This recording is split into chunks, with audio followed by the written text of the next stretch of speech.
Hello everyone, আজকে আমি তোমাদের সাথে শেয়ার করব চিংড়ি মাছের একটা রেসিপি মশলা দিয়ে, মানে কারি টাইপের।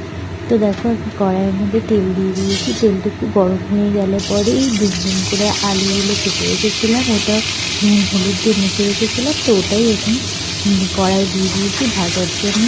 তো একটু হালকা হালকা ব্রাউন কালার হয়ে গেলে পরে আমি এটা নামিয়ে নেব। তারপর কড়াইয়ের মধ্যে দিয়ে দেবো গলদা চিংড়িগুলো।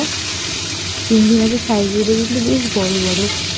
তো গলদা চিংড়িগুলো দিয়ে এগুলো হালকা হালকা করে ভেজে নেবো, বেশি কড়া করে ভাজবো না। তো এই আমি যা যা হয়ে গেছে এটা এখন নামিয়ে নিচ্ছি। তারপরে আমি এই তেলের মধ্যে আরেকটু তেল দেবো। তেলের তরকারিটা কিন্তু তেল একটু বেশি দিতে হয়। তো তারপরে এই তেলের মধ্যে দিয়ে দিলাম তেজপাতা আর গোটা জিরে ফোড়ন। তারপরে এটা একটু গরম হয়ে গেলে পরে তারপরে দিয়ে দেবো পেঁয়াজ আর রসুন বাটা আর টমেটো দিয়ে দেবো। তো এইগুলোকে একটু ভালো করে ভাজা ভাজা হয়ে গেলে তারপর আমি দিয়ে দেবো টমেটো। দিয়ে দিয়েছি। তারপর এটাকে একটু ভালো করে ভেজে নিচ্ছি। ভাজার পর তারপর আমি এখানে দেবো বাটা মশলা। এখানে গুঁড়া মশলা আমি ইউজ করছি না, এখানে শুকনো লঙ্কা বাটা আর ভাজা জিরে আর আদা বাটা আছে, এগুলো দিয়ে দিচ্ছি। তারপরে আমি এখানে স্বাদ মতো নুন আর হলুদ দিয়ে দেবো।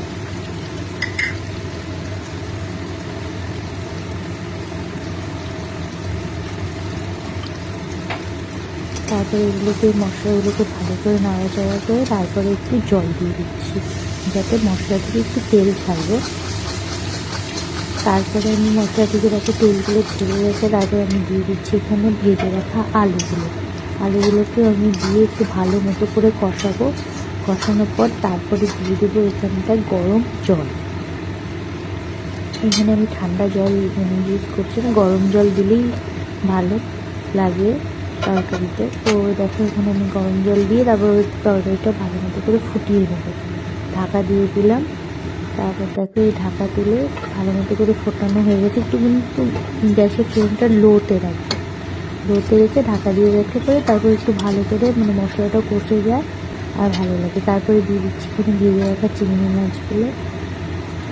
তারপরে আবার আমি ঢাকনা চাপা দিয়ে রাখবো কম আছে, মানে লো ফ্লেমে। তারপর দেখো এই তরকারিটা ভালো মতো করে হয়ে গেছে, আলুগুলোও সেদ্ধ হয়ে গেছে।